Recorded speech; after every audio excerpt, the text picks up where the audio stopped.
Yeah, we can see the slides. Okay, perfect. So I've started the recording. Today is our monthly meeting of our Citizens Climate Lobby Houston chapter. And here's our agenda for today. For the new folks that have joined, typically we go right through to noon. It's really like an hour and a half meeting. So we'd like to start off with introductions, meeting new folks who have joined, and we've met several of them already. And thank you so much for joining. Is there anyone else new that hasn't already had a chance to introduce themselves? Okay. And so for today, typically we try to have a guest speaker every month talking about some subject that's relevant to climate change and solutions for climate change. And so we decided that for this month, we intentionally did not have a guest speaker so that we can get back to the basics of what we do.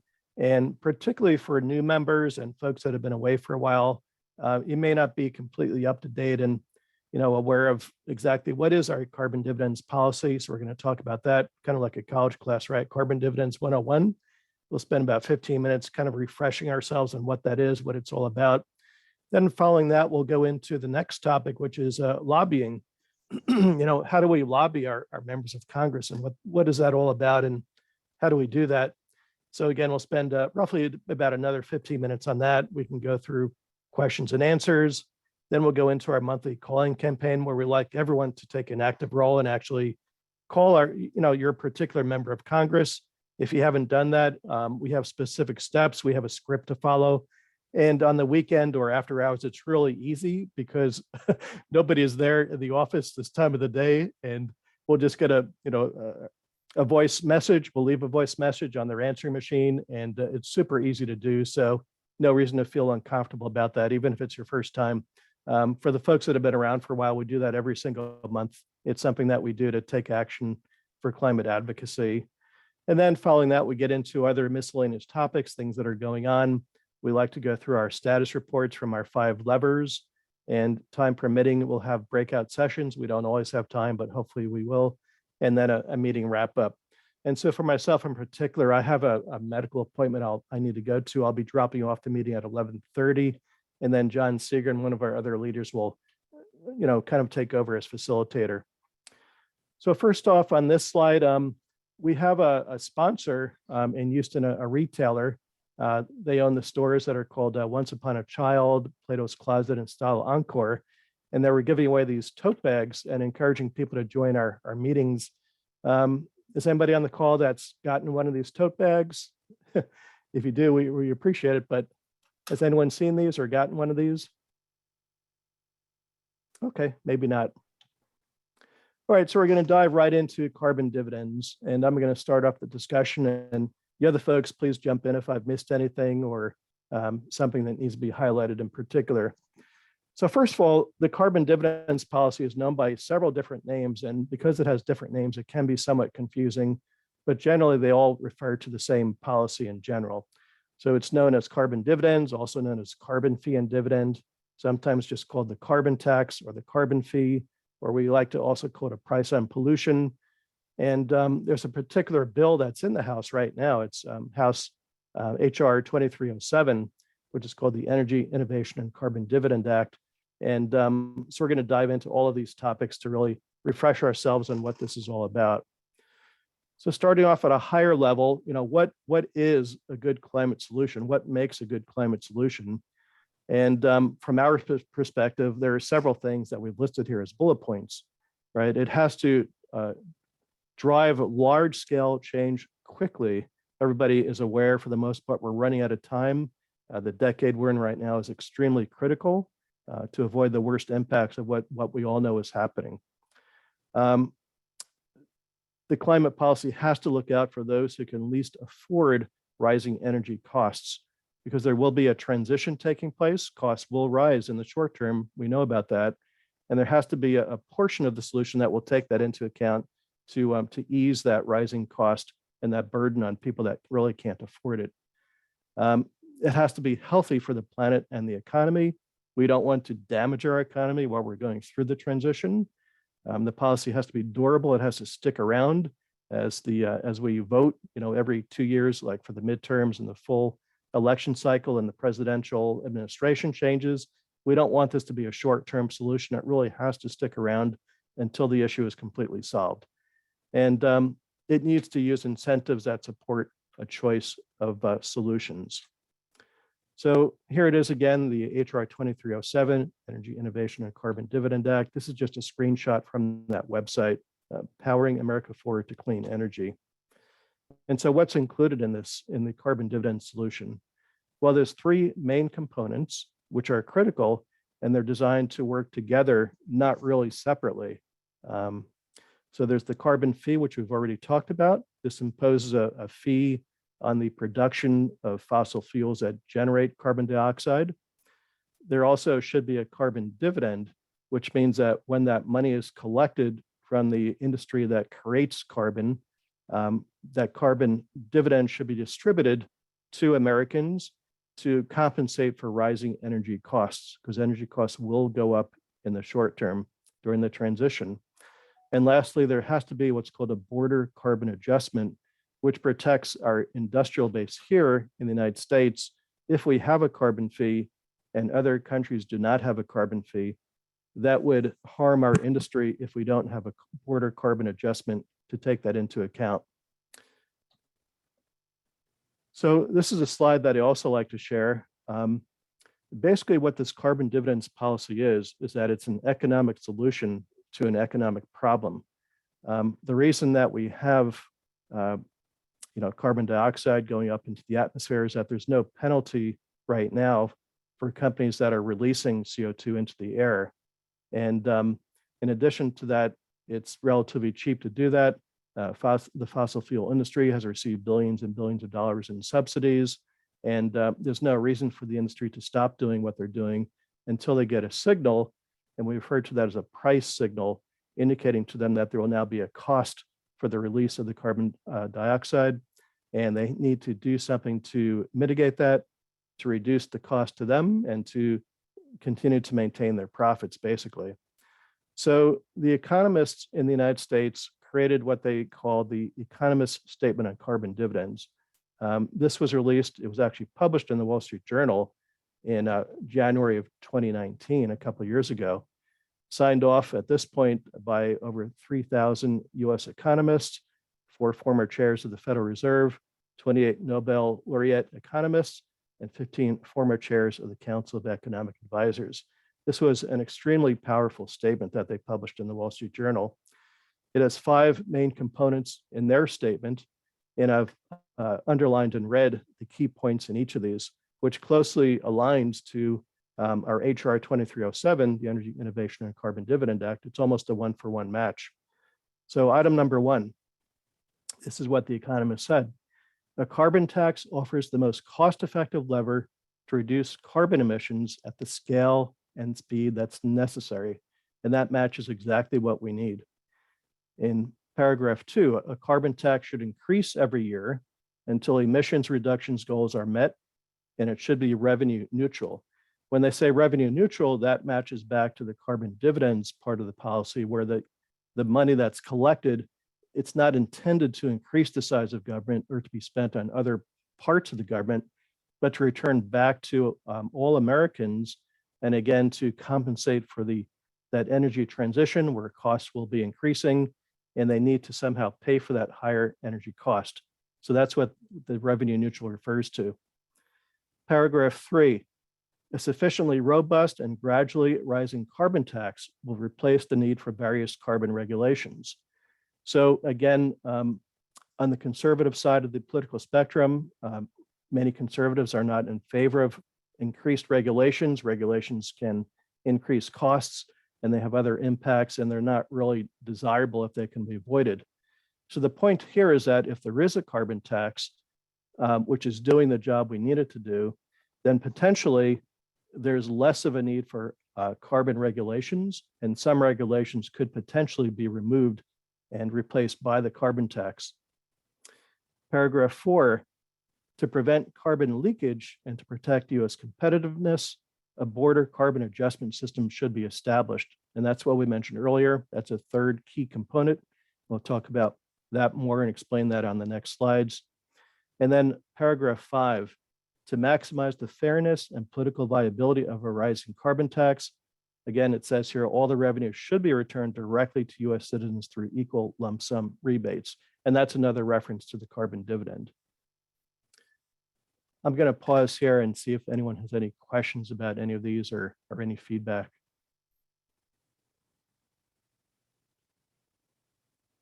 Okay, I'm going to go on.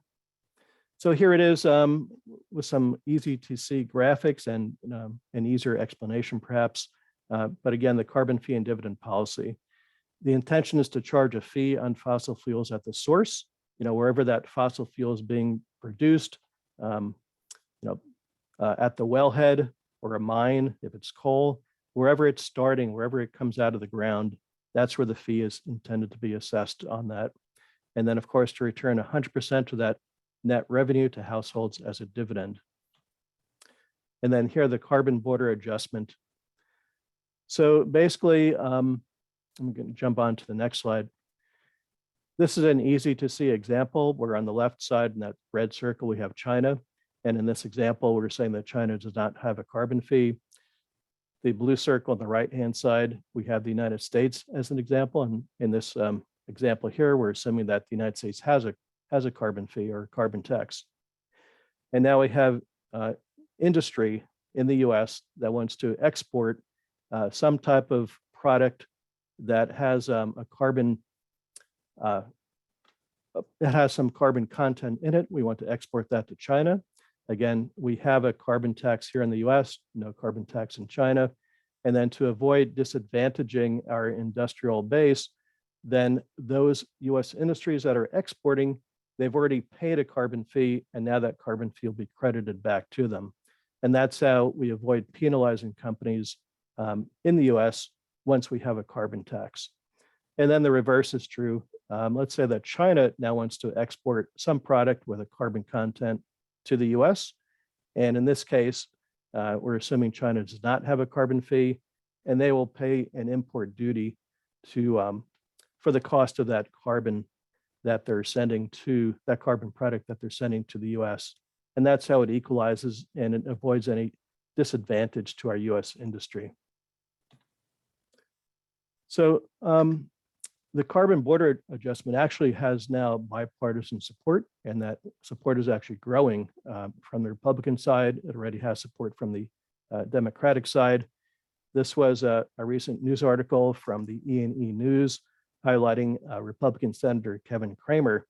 And at the bottom of that page, I like the quote there where he says, "I think this is a safe place," he said during a discussion at the Bipartisan Policy Center think tank. "This is a policy that provides a landing pad for the first step, or at least the next step toward perhaps bigger things." So the point here is that a carbon tax is something that's a little bit difficult right now, but at least this seems to be a safe starting place to have the carbon border adjustment. So that's it's something positive, even though it's not everything that we need, but we have to start somewhere. And here's some additional examples of the carbon tax, carbon price, which does have support from key Republicans. Here on the left, Senator Romney; in the middle, Senator Murkowski, Senator Graham. And I want to play these just for about a minute each, just so you can hear what they say about a carbon price, because it's very interesting. And if you haven't heard them speak about that, you may be surprised about what they say. So I'm going to start that. I hope people understand that very simple thing, which is those things we tax, we get less of. Those things we subsidize, we get more of.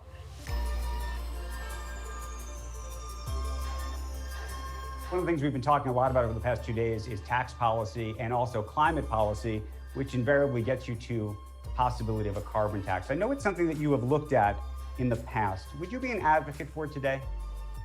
I'm very, very open to a carbon tax, carbon dividend, where there's a tax on oil companies and coal companies and so forth, and that the funds that are raised then go to individual taxpayers so they can meet the cost of the higher price of energy. Very interesting. So here's now Senator Murkowski. I think that we need to be doing more to address the issue of climate change. I think we need to be doing more responsibly to reduce emissions.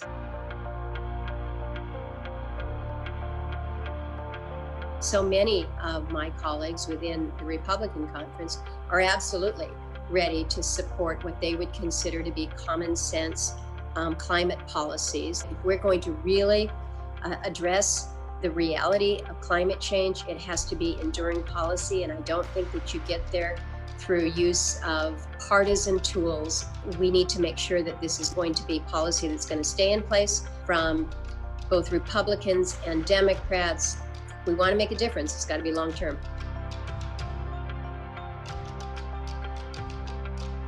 I know that a price on carbon is one that makes Republicans more than a little bit nervous, but I do think that that can be one of the options that is on the table for discussion.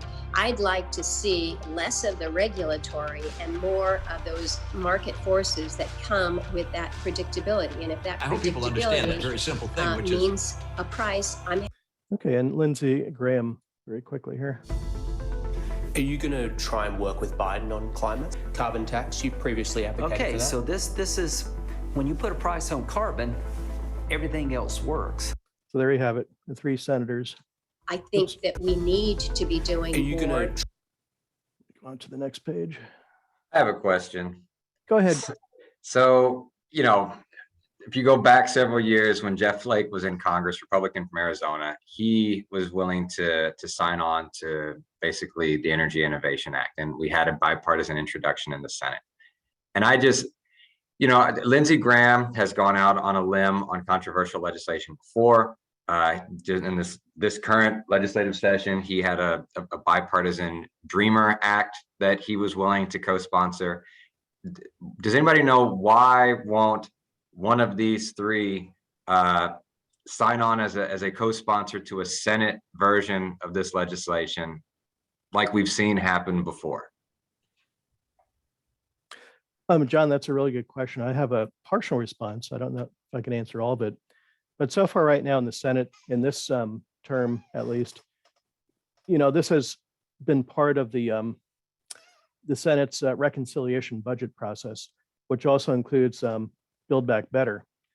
And I think that combining it with all of the other programs that were part of Build Back Better has made it more difficult for the conservative side to bring some support. And I've seen in the news recently, Senator Manchin now is having some additional discussions with the Republican senators there, I think as a standalone kind of a separate bill. And if we're lucky, maybe that will get more support. But that's my perspective, my feedback that I see. And let's not forget that, a lot of the precursors for this discussion go all the way back to John McCain, more than a decade ago, who sponsored legislation on a cap and trade type of a system. So this shouldn't be new to a conservative legislature. Maybe it's untenable, but it's not new. That's a really good point. And hopefully the fact that Build Back Better has failed, at least so far, but they gave a shot at it, maybe that helps the possibility of a separate bill now with a carbon price that's along the lines of taking some portion of the money and taking care of West Virginia coal miners. Maybe that can squeeze through. Possibly. We would hope so. Okay, I'm going to continue going through these in the sake of time and trying to keep on track here.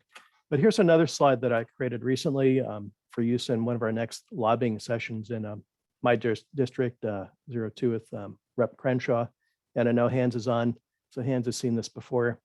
But very recently, the American Petroleum Institute, which is the largest lobbying arm for petroleum here in the US, has come out with an endorsement of an economy-wide price on carbon. And this is the exact quote from their website. So this is something new. And then we see the other, leading oil and gas firms here. We have ExxonMobil. ExxonMobil says, and again, this is the quote from their website, they're continuing to support an explicit price on carbon to establish market incentives and encourage investments in lower emissions technologies. Chevron, very similar statement. We support well-designed climate policies and believe a price on carbon is the most efficient mechanism to harness market forces to reduce emissions. And ConocoPhillips is a member of the Climate Change Action Plan, or I'm sorry, this is their Climate Change Action Plan, advocating for a carbon price through the Climate Leadership Council, is what I was trying to say. So, it's here, it's documented, it's on their websites, and they've come out in favor of a carbon price. And then from the primarily Democratic side, here is the list of the members in the House who have come out as co-sponsors for the HR 2307. That's the Energy Innovation and Carbon Dividend Act. Currently, right now, 96 Democratic co-sponsors of that bill. So, the support is there, it's building. And of course, we are here to help build that political will to actually get that legislation passed. And that's why we exist as an organization. Just to close very quickly, here's a page with a lot of links for reference info, if anyone is curious and digging into that and looking into that further. Let me put into the chat before I forget. I always like to put the links in, the web links. So let me put all of them in here. And that's in the chat. Hopefully everybody can see that. So the very first web link is the web link for this actual slide deck that I'm presenting. And if you were to click on that, you'll have access to all the other links. Also, next, we're going to get into our calling our members of Congress fairly quickly. And I have the web link there to click on that to help us get started, along with some alternative phone numbers that we need for Senator Cornyn and Cruz. And then lastly, we have another slide coming up where we're also going to email to our members of Congress, and there's the link there, so everybody has that. Okay, this is the conclusion of this section on the carbon dividend policy, and before we move on, does anyone have any other questions or comments?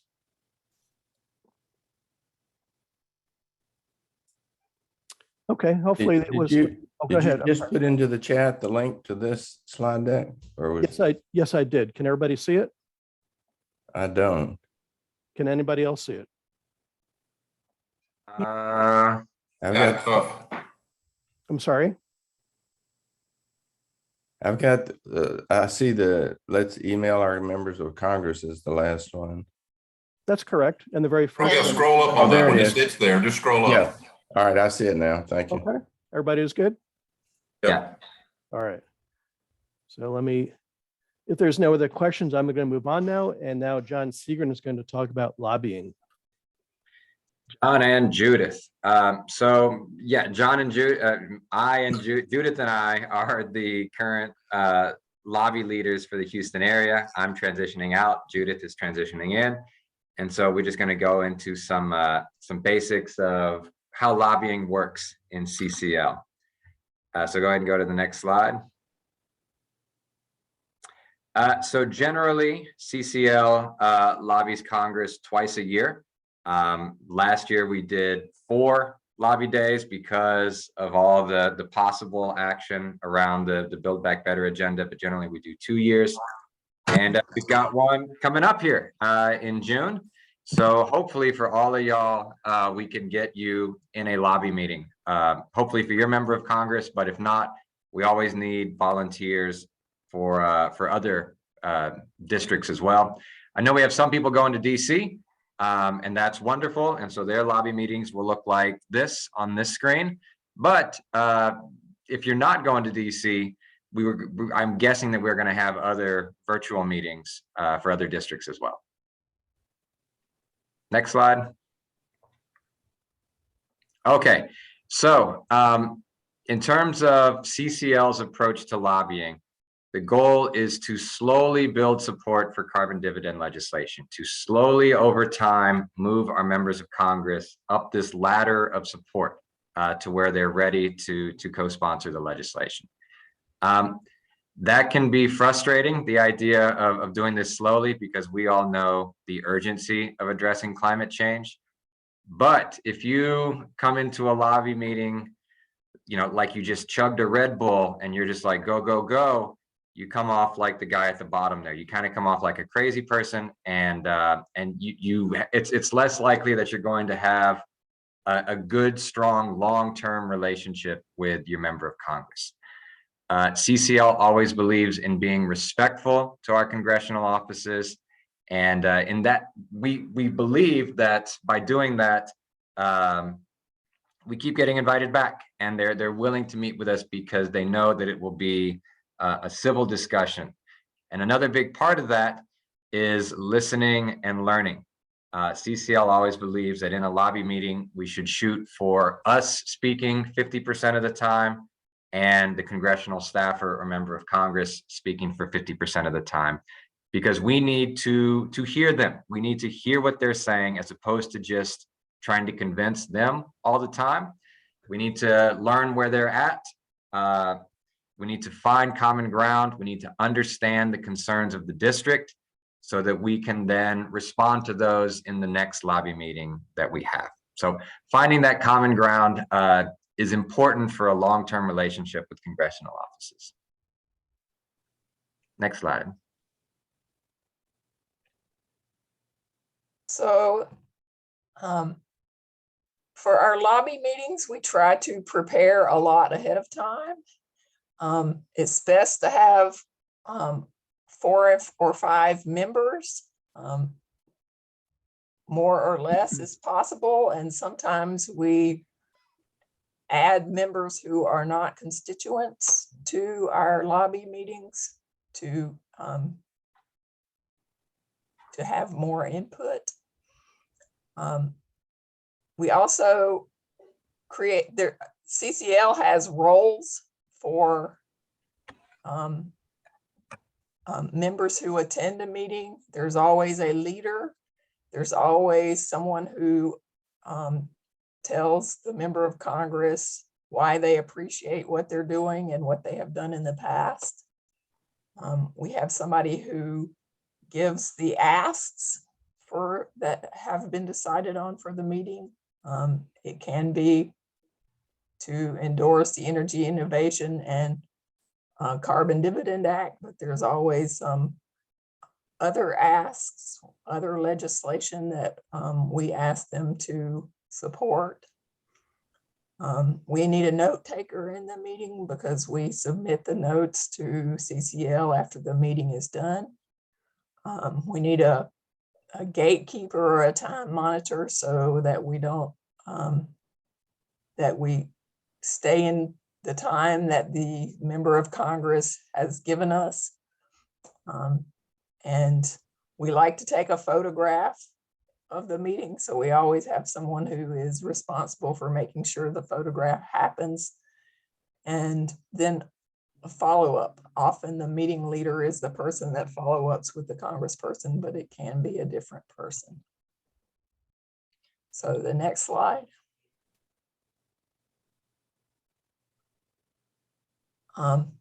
So we always meet weeks ahead.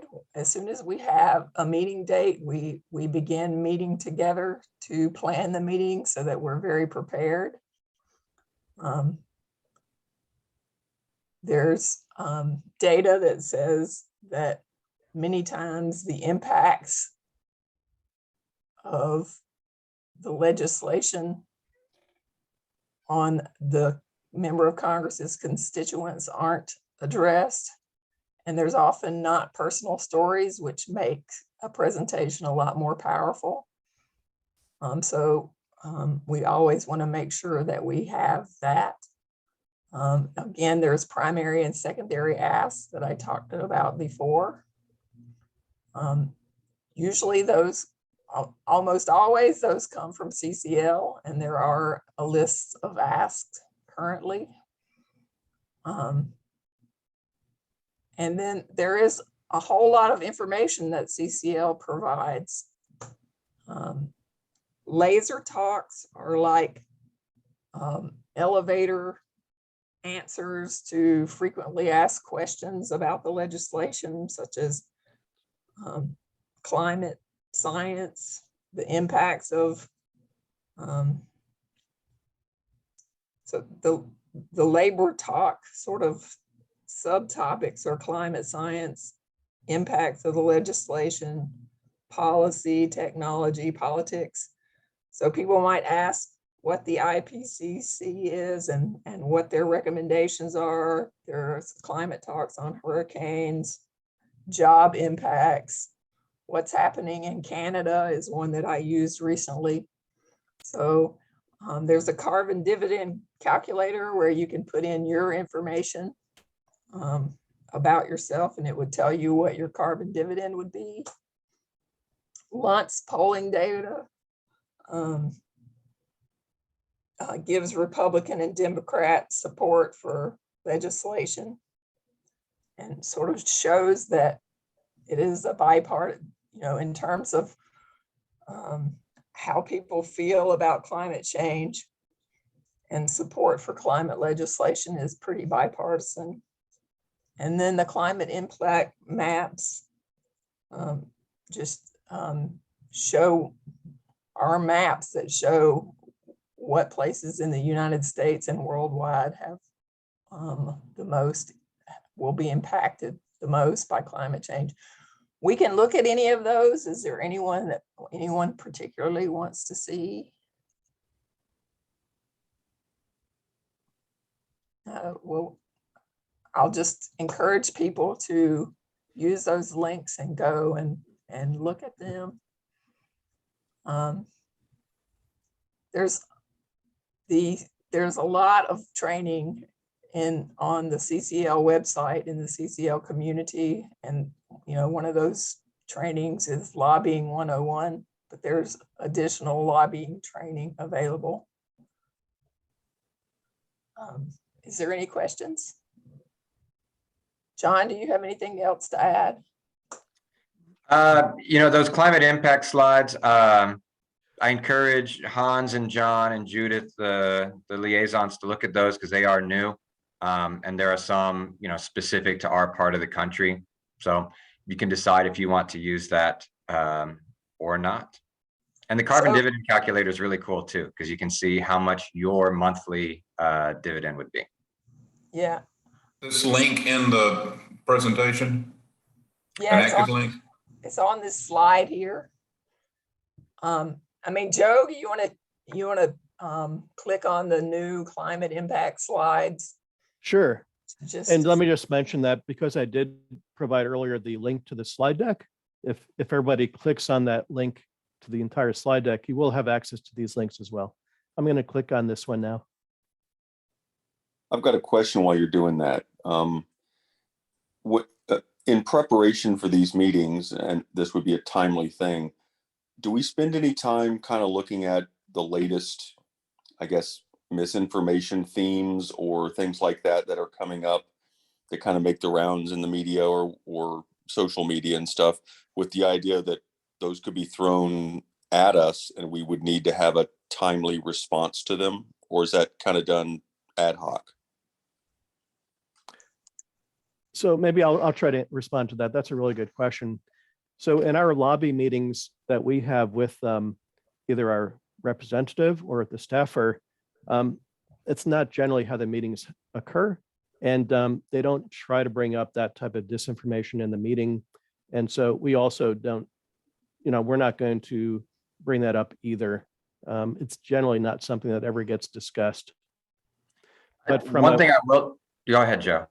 I was just going to add though, but from a media perspective, Citizens Climate Lobby Media, because I lead the media team, when I do find instances of obvious disinformation in the news, I do try to highlight that both in our social media that we send out, and I'll give you one example. In preparation for our monthly newsletter that I prepare, I'm the editor for that. I did find a very interesting article about New Mexico, right, one of our neighboring states, which is having horrible wildfires right now. And there's a campaign in New Mexico right now by the oil and gas industry trying to reinforce within the state of New Mexico to allow the state legislature there to allow the oil and gas industry to continue drilling oil wells in the midst of all these huge wildfires that were caused and exaggerated, made worse by climate change, by them saying, the oil and gas industry is saying that if you don't allow us to drill new oil wells, then therefore the good public school system in New Mexico will no longer be able to function because there will be no additional revenue to support the educational system there. Just one example. So I highlighted that both in our newsletter that was sent out on Monday, as well as in my social media. Go ahead, John. Yeah, Scott, one way that, if somebody, generally the staffers for members of Congress are well informed. And if they do say something that is factually incorrect, that's kind of where the importance of that follow-up comes up, because lots of times it can be hard to fact check things in real time if it's something that you didn't know in terms of misinformation that was out there. But you follow up with them, you send them the correct information with a cited source, and that's one way to address it. That was a Great. good question, by the way. Thank you. Yeah. Judith, do you want me to continue going through here? Well, yeah, click on slide 5 real quick. There you go. So there's some of these that can be pretty powerful. Slide 6 as well. What happened? I guess What happened there? There you There's 6. Oh, that's 6. Yeah, there's lots. And as you go through, there are some that are just good maps that just show Texas and can be, useful. But, Hans, I know you'll be in DC, and so I don't know if you'll have, something like that. Yeah, I've used this. I think that's a map very similar to this in prior meetings. So we probably won't get in. I mean, the focus of our meeting is really not going to be around climate change impact. But I have used that map or a very similar map before in previous meetings. And yes, it is a pretty effective tool. Yeah.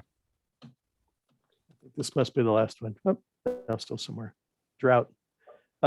So for those that are not keeping track of the news right now, out in the western part of the US, it's now being called a mega drought, which based on the observations that have been recorded and through scientific research into that, it's being stated that this is the worst drought ever in the last 1,200 years, based on the evidence that's been seen. Lake Powell and Lake Mead in Arizona are at the lowest levels they've ever been at. They're at such a severe state right now that they're concerned about whether they'll have drinking water and whether they'll be able to continue getting their hydroelectric electricity from the dam there, which will affect millions of people in that region. We can go back to our slide deck. Okay, very good. All right. Next one. Joe highlighted this a minute ago, but for conservative districts, these are some endorsements that can be valuable. I was not familiar with the Committee for a Responsible Federal Budget, and so I think that one's kind of new, but they do have a report where they highlight some of the pros of carbon dividend legislation. The Electric Power Supply Association is a natural gas group, and so that always holds a lot of sway here in Texas, so that's there. Business Roundtable was around for our last lobby meetings, but don't forget about it. And also the American Petroleum Institute. This is largely for conservative districts because messaging is very different for liberal districts, but for conservative districts, there you go. Okay, John, anything else you wanted to add before we go to the next segment? Go ahead, Judith. I just wanted to say that what we're hearing up the chain in CCL is that the API endorsement is a leak and that we need to present it as a leak. I wouldn't necessarily agree with that. I think initially it was leaked to the Wall Street Journal, but as I mentioned on the prior slide, the API has now documented it on their public website, and it's available for anyone to go to that website and see that they are clearly endorsing it. So at this point, it no longer is a leak. Okay. One more thing to say to new members. The idea of taking part in one of these meetings can be very scary. CCL just kind of throws you in. And remember that there's all these different roles, and that if it's your first time doing this, you can play a fairly small role. You're not going to be put on the spot where you have to answer something that you may not be ready to answer. So don't be afraid to take part in one of these lobby meetings and kind of learn on the fly, because that's how all of us did it anyways. It's something that you'll get a lot of satisfaction from attending, and it's actually quite exciting preparing for it and then being in that meeting. Okay, I'll go on to the next slide then. And Court, you're ready to lead us through the calling campaign? Yes. Good morning, everyone. So for those who haven't done a call, I will demonstrate, but to preface first, the major initiative of the calling campaign was first actually started, I think, by an Austinite CCL member a few years ago, and they called it the Grand Canyon campaign. And because every single drop of water that formed the Grand Canyon over time, it was that slow and steady pace. So one of the tools that we use to advocate for our policy is by calling slow and steady monthly during this meeting. And all of our voices together flag our representatives so that they understand that their constituents do care with what they're doing. And so in the chat, there's a link that says, let's call our members of Congress. And that takes you to the CCL website. And there's already a script prepared. So you just have to enter in your address because it wants to know what district you're in. And then it has 3 numbers to call. So our 2 Texas senators and then your representative. So I'm going to demonstrate with Representative Crenshaw as I'm in Texas too. And then alternate phone numbers are also available in the chat. And because sometimes whenever they fill up their voicemail boxes, it doesn't let you leave a message. So here is another number for Dan Crenshaw, Texas too. So again, going to that link gets you to the DC numbers and then also the script. So I will call and demonstrate how this works. And then I'll put myself on mute and we'll all call others. Record your message after the tone. When you're finished, you can hang up or press 1 for more options. Good morning. My name is Courtney Hall. I'm in Texas too, and I'm a constituent of Representative Crenshaw. This morning, I would like to call to ask you to vote in favor of the Growing Climate Solutions Act, HR 2820, when it comes for a vote. If enacted, this legislation will help farmers and foresters access carbon markets and get paid for carbon emissions they're preventing and the carbon they're sequestering. Actions like this help both our economy and our climate. And I appreciate your consideration for effective policies that foster our economies and also prevent the current climate crisis we are in. Thank you. Bye. Okay. So then you'll check the box that you called, and we'll spend the next couple minutes calling our other members. I'm going to put myself on mute, and then you check the other boxes, and then you hit send, and then you get a confirmation email. So thank you very much for taking the time to call right now. Thank you, Court, for leading us through that. I'm going to share the screen again, and we'll go on to the next slide.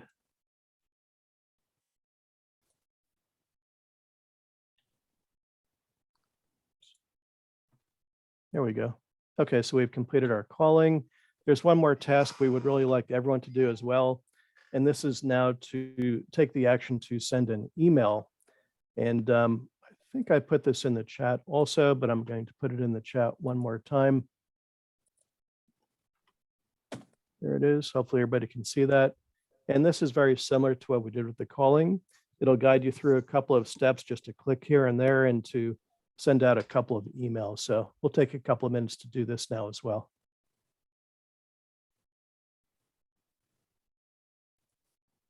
Good, because I haven't seen this yet. Okay, perfect. We can see it now.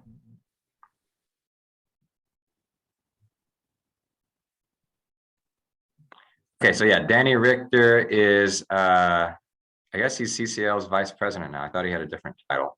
Yep. But here is his most recent update on what's happening in DC. Hello, everybody. My name is Danny Richter. I'm the Vice President of Government Affairs for Citizens Climate Lobby. One of the things that I love most about baking bread is the opportunity for surprises. The caramelization on the crust is always different.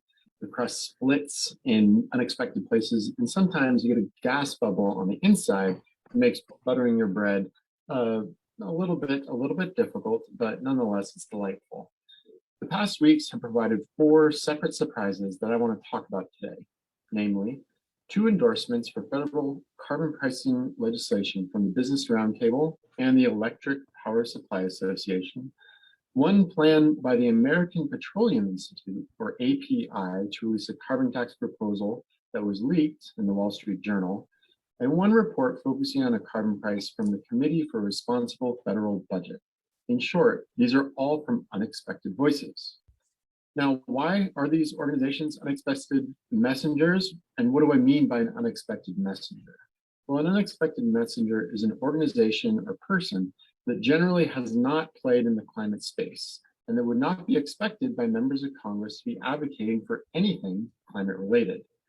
This is significant because research indicates that it is unexpected voices such as these that lead to politicians elevating a policy issue above other priorities and scheduling it for scarce floor time. And let's talk about each of these individual organizations for a moment. The Committee for a Responsible Federal Budget, they're the one that had the report making a pitch for deficit reduction using carbon price revenues. And they are a nonpartisan nonprofit group led by a stellar list of political and business notables from both sides of the aisle, and it has street cred with many traditional conservatives. I'm not sure that I need to say much about the American Petroleum Institute, but it is the largest trade body for the oil industry. The Business Roundtable is an association of chief executive officers of America's leading companies. And the Electric Power Supply Association is the national trade association representing America's competitive power suppliers. It is effectively a natural gas association. So why does this help us? As I said, interest-diverse coalitions on an issue signal to members of Congress that something is different in significant ways that makes it more likely those priorities backed by the coalition will move forward. Now let's talk about reconciliation. Members are back from a 2-week recess this week, and this next 5 weeks has been highlighted as critical for Democrats to work out an agreement on reconciliation. If it's going to happen, this is a critical time for it to happen. From that standpoint, these 4 unexpected messengers are particularly well timed, especially since the 2 senators whose agreement is needed to push forward on reconciliation, Senators Manchin and Sinema, are among the moderates most likely to be swayed by these unexpected voices. So these developments help with the prospects of getting a carbon price in reconciliation. However, I do want to be clear, there is still a very low probability of the carbon price being included in reconciliation at this point. We witnessed last month with energy cost surges in the wake of Russia's invasion on Ukraine on top of inflation, a retreat from any kind of energy tax from Democrats, they were in fact calling for bad ideas like repealing the gas tax. So while this is helpful in this moment, I want to be transparent. It is still unlikely that a carbon price is part of any reconciliation package, if indeed reconciliation package is arrived at. I also don't want to mince words. It's a great idea to include a carbon tax in reconciliation. A dividend can take care of any concerns with respect to elevated energy costs from the carbon tax, with virtually all other developed economies and some developing economies, including China, already having a carbon price in place. Including a carbon tax and reconciliation ensures that the United States is on the inside of any climate clubs that may form and legally demand accountability from carbon-intensive imports to within their borders. And the European Union Carbon Border Adjustment Mechanism is Exhibit A. It is on track to start next year with reporting requirements, although no revenues collected, and to begin collecting revenues in either 2025 or 2026.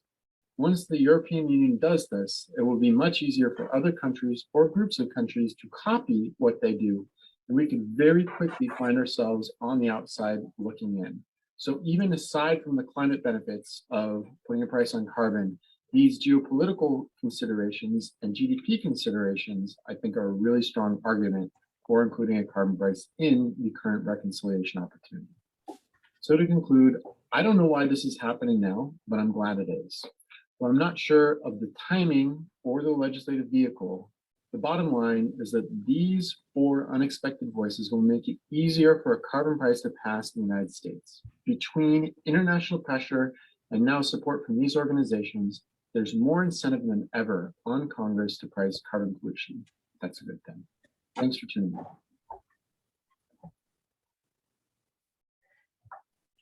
It's a cool video, and it just occurred to me that for all lobby meetings, we should have statistics available for how much business the United States, and if possible, the Port of Houston does with the European Union in terms of imports and exports.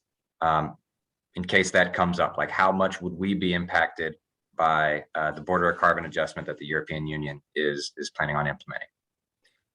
I think an interesting statement he just made there was, he said he wanted to make it clear that he doesn't see much chance, that's very slim chance that it's going to be included, you know, in the reconciliation bill. And then he finishes up with, now he's more optimistic than ever that we'll be able to do a carbon tax. So that seems to say reconciliation may be going nowhere because it's just too messy, but a isolated carbon tax bill will sort of float out by itself. Is that the way you read it? I mean, I'm hoping that some of these unexpected voices, these people get together in a back room and say, let's do the carbon price. Of course, that's me. I hope you are right, John. I think that Danny Richter is always more optimistic than ever. That's kind of the message that I seem to get from every one of his videos. You know, there are some bipartisan talks going on right now featuring several senators from both sides of the aisle that are focused on this idea of a border carbon adjustment, but they're not as keen on a carbon tax. And John, you and I have talked a million times about how crazy that is to try to do. And the senators recognize that it's hard to do. But, you know, there is some bipartisan talk about one key aspect of our legislation. Do we know, like, would these companies just start taxing themselves? That sounds really silly out loud, but like, is there a mechanism that they're like, okay, we care about this, we've made a statement, we don't care about what Congress is going to do, like, which I don't think a business would do that because it doesn't make business sense, but I don't know. So one of the major aspects of a carbon price, a steadily increasing carbon price, is we've said is that once it's enacted and people can see what the formula is and they know what it's going to cost them in year 1, year 2, year 3, and so on, that alone changes behavior and they start moving toward renewable fuels. And so, in fact, in Europe, for example, they're not even going to start implementing till 25 or 26 or something. But the fact that it's in place and there's collecting data, everybody, for planning purposes, they know what they need to do. So I think the key thing is knowing that carbon price is coming, rather than the actual money that we're getting from it, because we're not going to do anything with the money except give it back to the people. So it's the companies knowing what's going to happen that starts making change, and that would be true even if we don't pass a carbon price. Yeah. I'd like to Right add one more comment, Court, to your point. You made a very good point, and then I'm going to drop off the meeting. Even though there is no officially passed carbon tax or carbon price here in the U.S., I've been reading that many of the fossil fuel companies, oil and gas, are still using what they call an internal company set carbon tax in order to evaluate whether their future investments will be profitable once a real carbon tax comes into effect. And then I see Jim wants to add something as well. Jim, you're on mute. Yes, You're on mute. following There you go. on to that, Joe, the larger companies, starting with the European-based companies, for several years have been having that scenario in their annual economic and budget workups. So, that's generally regarded as an option, and how widely it's a carbon tax is adopted, whether for the EC or North America and the EC or Australia or wherever, but those are already being incorporated. And I had not heard the news about the API leak, but that's pretty compelling. Several months ago, Total resigned from the API over this, and other companies have been mumbling in the background. So the fact that API, if this report is accurate, may be beginning to lean that direction, that's pretty compelling, because they have a big lobby. Thank you. Yeah, and getting back to the API, it is now documented on their public website. It's there for everyone to see. I've got Done deal. now. Thank you, everybody. Thanks, Joe. Bye. Joe. Any other comments here? Court, your idea was not as crazy as you thought it was, huh? Hello, everybody. My name is Danny Richter. I'm the Vice President. I think, Court, are you going to put these links in? This is largely for new members. If you have not officially joined our chapter, you can do so on that first link. And then that second link is all the slides here, because there's a million links in here that you may want. I might have put those in already. So just to say, I put in a link tomorrow morning. Dan Cohan, who wrote Confronting Climate Gridlock, how diplomacy, technology, and policy can unlock the clean. He's going to be talking at a Church and Society Sunday school class at my church tomorrow at 9:40. So I put in a link to that meeting if anybody wants to go. Yeah, y'all should go. I don't know anything about this primary runoff because I don't have one in my area. Does anybody have any comments about primary elections that are going on right now? Runoffs and primary elections. Non-issue in 02. What's that? It's a non-issue in 02. Well, if you want to know if you have a primary runoff, then go to harrisvotes.com and you can check it. There is always a CCL national call that starts at noon. That's why ours ends at noon. So if you would like to join that, it looks like today we have Keisha Austin from Rewiring America, and Jad Daly and Joelle Panel from American Forests. So you can go to cclusa.org/meeting if you want to join national call. By the way, if you don't know anything about Rewiring America, you had a presentation from it somewhere and I can't remember, but if you go to their website, they have lots and lots of resources on Rewiring America. One, for example, is a fairly thorough guide on how to electrify your home if it's not already fully 100% electrified. I didn't see a guide for new home builders on how to build only all electric homes, but they ought to put that up there too. But there's a lot of stuff there. I recommend you go to it. Cool. National convention. I believe that parts of it are going to be on Zoom, but chunks are not because they're going to have breakout sessions and stuff. But for those of us staying in Houston, there are parts that you can watch. So register, and I'm jealous of those of you guys who are going.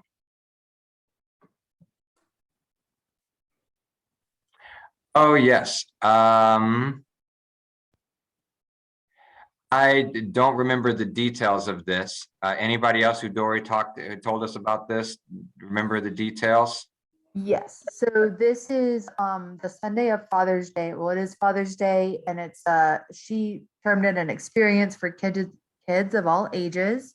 There's going to be an event the Innovative Energy Fest at Emerson UU Church. From 3 to 5, there'll be different tables. So for children's and all of those kids at heart, there'll be a passport and you'll go around to these different tables. There'll be electric cars, just different experiences and games. And there is a request from Dory to get some folks at a table and volunteer. So if you are interested in this, Dory would love to hear from you. It might be like a nice first experience with a CCL related event. And so I just included her email in the chat. Fun for all ages. I'll volunteer for that, but I'll pass that on to her. I love to stand at these tables for tabling events and people wander by and you get to snatch them and tell them what you want to tell them. That's the idea, yeah. Yeah. Okay, lobbying update.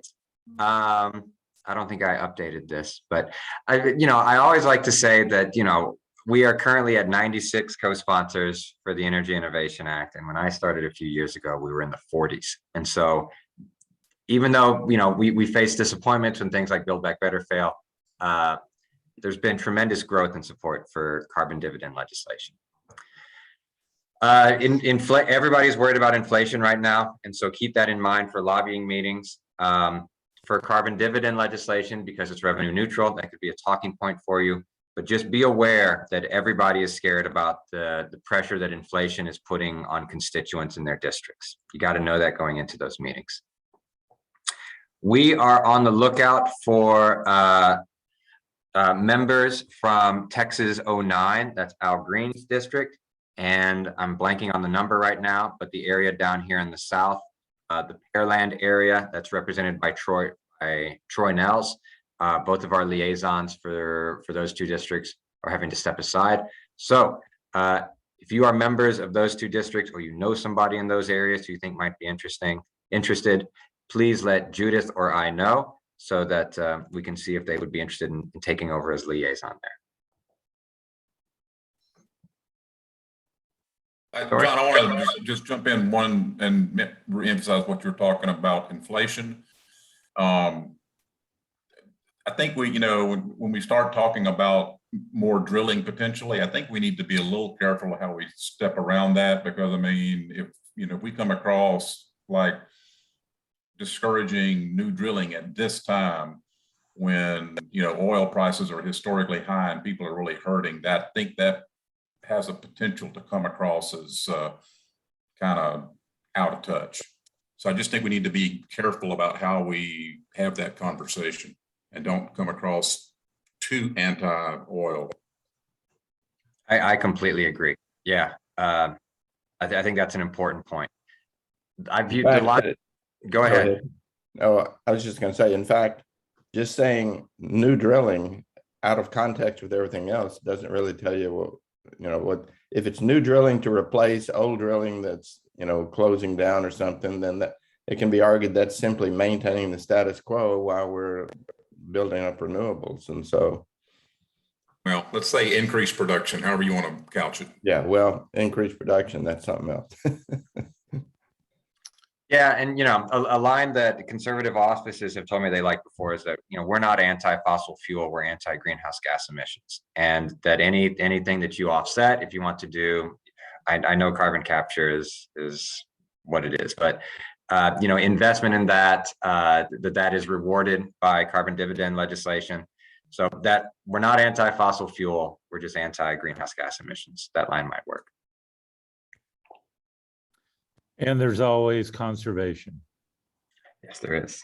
Yes.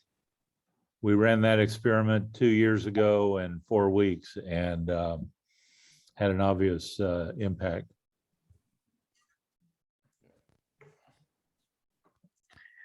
Okay, Court. All right.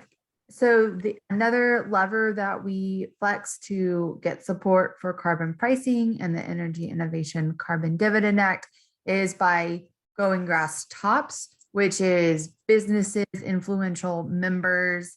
And so right now there's a Texas-wide economist statement. So earlier in the presentation, we went over the Wall Street Journal 3,000 plus economists have endorsed a price where we've been reaching out to professors of economics, those with economic backgrounds, to try to get them to support a Texas base, which is the exact same language. We are going to continue moving with that, possibly moving to other academia sectors. With the upcoming midterm, it might be helpful for us to get candidates, like a candidate forum, send candidates 3 climate questions to help us, best gauge and be best prepared to vote. So this coming week, I can send out an email, but I think Wednesday at 6, I'll be able to host our next grass tops meeting. So that's May 18th at 6 p.m. So if y'all are interested on getting on the grass top specific list, you can email me. And yep, that's all. Thank you. Thank you. Jordan, I see you have a new CCL member there. Would she like to join my lobby team? I'm working on that.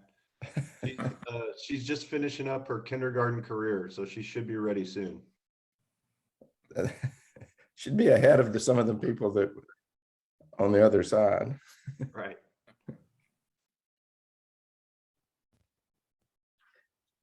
Mark is not here, but Mark heads up our grassroots outreach, things like tabling, trying to get new members, trying to get people to sign letters of Congress.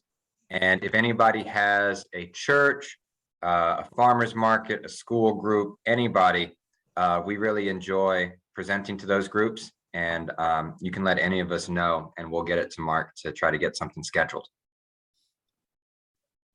Any questions, comments there?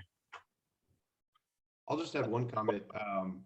I was kind of like a co-leader of the League City chapter for a while, and as part of that, I acquired a bunch of tabling materials.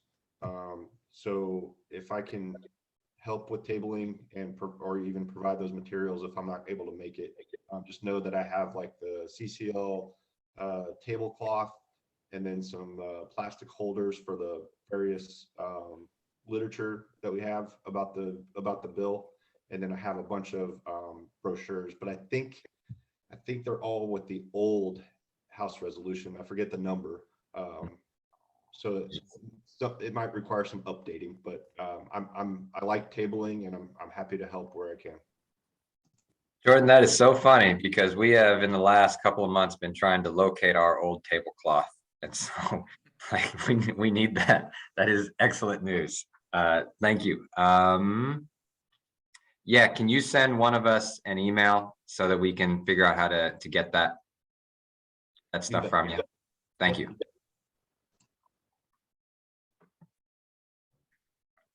Okay, this is from Joe. Joe sends out our newsletters. Please read them. There's a million great things on there.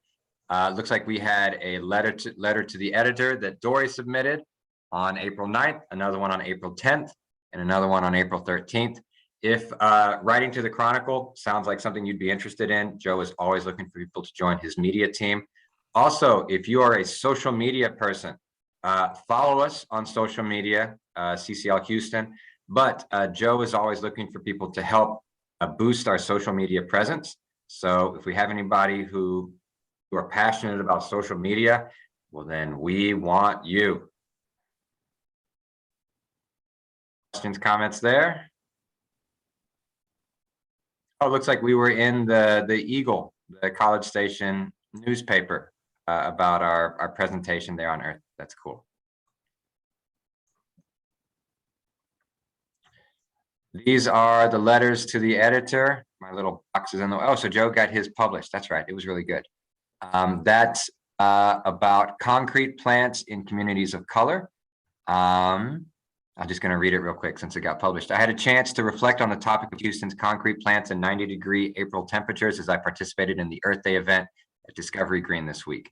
In addition to the dangerous particulate matter from mixing concrete together with steel accounts for a combined total of about 15% of global CO2 emissions that directly contribute to extreme weather events and climate change. The federal government is addressing the climate issue with a new national carbon standard for concrete, which hopefully could also cover the particulate matter issue. During my recent Earth Day experience, I was a bit shocked to hear from many attendees at this event who expressed a lack of interest in the threat from climate change, with some calling it a hoax during my conversation with them. Are these the frogs who don't realize they're being slowly boiled to death? For those who have already experienced the increasing number of extreme weather events and other impacts from climate change, I implore you to help us take action while we still have time to avoid the worst consequences. One of the best ways to make a real difference would be to contact your congressman and senator to ask them to support the carbon fee and dividend policy. Yeah, poor Joe talked to several people at Earth Day who do not believe in climate change. Really caught him off guard. Always get a few of them. I know. Tweets from Joe. Joe does a phenomenal job on Twitter. I learn a lot from what he tweets. If you don't follow CCL Houston on Twitter, you should, because he posts a lot.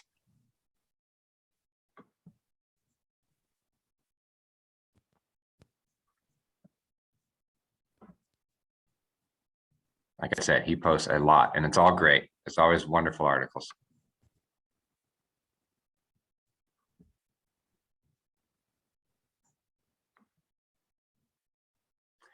Chapter development. Dory is not here, but Dory always needs help calling new members. A lot of people joined because Dory took the time to call them when they signed up for CCL, and she needs help doing that. They're always wonderful conversations. You're talking to people who already cared enough to sign up for CCL, so they're not hostile conversations or anything.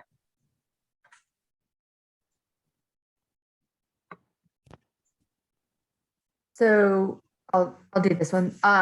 We try, especially since we've been slightly disconnected with COVID, but as we're maybe feeling safer, being safer, we've been finding fun outside events to do. So this month's outside event is going to be a meet and greet at Lawndale.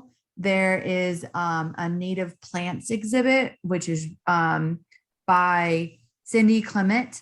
And so there's more info also in the newsletter. There's more information, but it's this coming Saturday at 11, and there's a native garden there. And so it's a great example of what using native plants, grasses and forbs. Trees are great too, but grasses and forbs are also great. It's going to be a great exhibit to understand all of the ecosystem services for native plant communities. So I hope to see y'all guys there. We can chat and mingle and see this art exhibit. Always fun to see y'all in person. Yes. Okay, we don't have time for breakout sessions, but I do want to check real quick for the people that are here to see if anybody, we can talk about lobby meetings for a second. So Marco, do you know what congressional district are you in? I believe 2. Is that Crenshaw? Crenshaw. No, I'm sorry. I know Sheila Jackson Lee's area. Okay, Jackson Lee's. That's what I thought. So would you like to, Judith can get a meeting? Would you be down to be in that meeting with Jackson Lee's office? Okay. There you go. That's the enthusiasm we like. If it works with your schedule and everything. But, right. I don't know, like CCL's in a weird place right now where we have like 1 million people in Crenshaw's district and 1 million people in Fletcher's district, and we're spread pretty thin in the other districts. So anytime we can get a constituent in there, that's great. I believe, okay, so for everybody else we know, Mani, do you know what congressional district you're in? I saw you unmuted, but I still can't hear you. Yeah, I don't know. Yeah, technology's weird.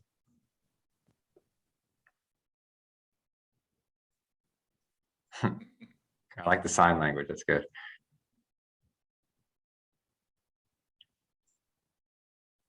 Hey, hello, hello. No, we got nothing. You can put it in the chat if you want.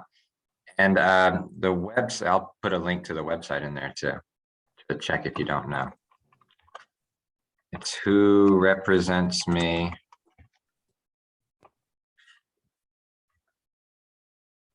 She says she's in Crenshaw's district.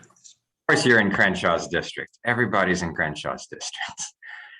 So if you're in Crenshaw's district, Hans is going to be there in person.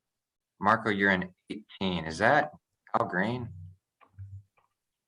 18 is Sheila Jackson Lee. Okay, perfect. Yes, good. Yeah, and Monty, if you're interested, I'm the liaison for Crenshaw. If you're interested in getting involved in lobbying, please get in touch with me and I'll hook you in.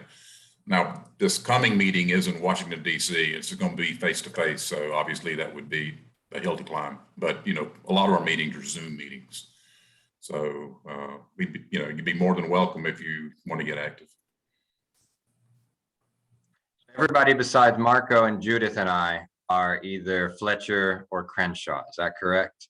Except for Jordan, you're in Babin, and I don't know who the liaison is for Babin. Do you happen to know, Jordan? I don't know who the liaison is, but I did confirm that I am in Babin's district. I might reach out for you to see if I can figure out who that is. Okay. Cool.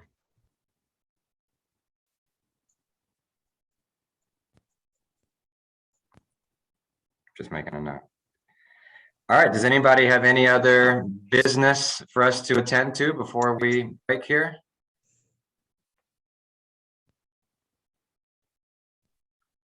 Well, it's wonderful seeing everybody.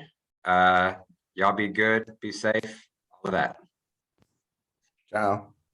Thanks for hosting, John. Thanks. All right. Bye.